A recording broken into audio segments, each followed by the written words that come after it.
Tila wala ng buhay si Lyra. Nagtagumpay si Arde. Mabuti!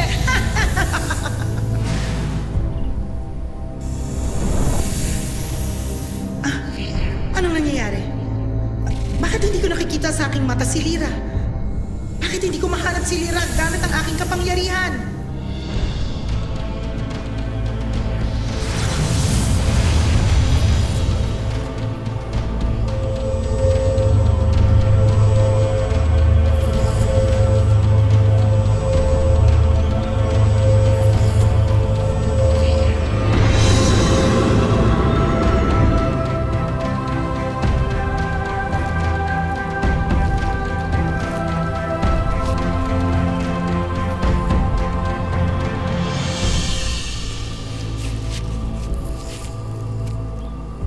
Avisala, Lyra.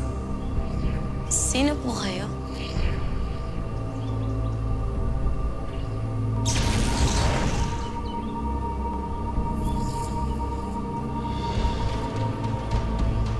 Kayo yung engkantadong pulubi? Naubos ng pagkain at inumin namin? Ako nga. Anyari? Bakit ganyan na po yung itsura niyo? Sino po ba talaga kayo? Hayaan mo akong magpakilala sa kanya, Lyra. Hindi ba patay ka na? At saka bad ka! Huwag kang matakot. Hindi kita sasaktan. Lalo't ngayon, nasa kandili tayo ng ating batala. Bathala? Siya si Emre, Lyra. Ang ating tunay na tagapangalaga. Kayo po si Emre?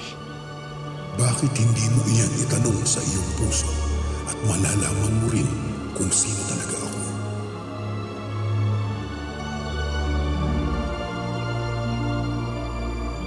Ramdam na ramdam ko nga.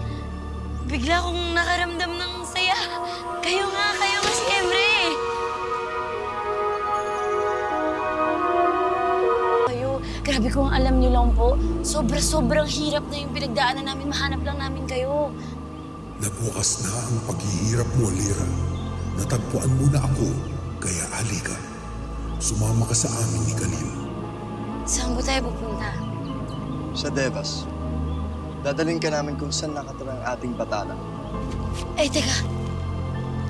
Meron po akong mga kasama. Baka po mag-alala sa akin sila Wahid at Kwantu. Huwag mo silang alalahanin, Lyra. Pagkat tinitiyak ko sa iyo, hindi sila makakaalis sa kinaroroonan nila. Kaya halika.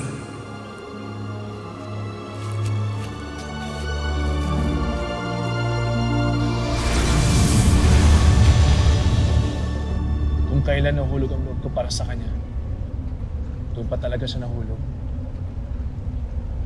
Sayang, hindi ko na siya mananakawan ng halik. Wahid, imbis na maging malungkot ka dyan, mas mabuti siguro umalis tayo dito. Baka bumalik pa si Arde at tayo naman ihagis sa malayo. Kwanto, wala na akong pakialam. Bahala ka na sa buhay.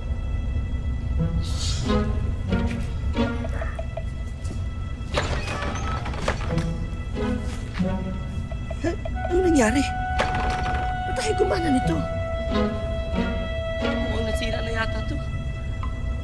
Wahid, mukhang hindi na yata tayo makakaalis dito.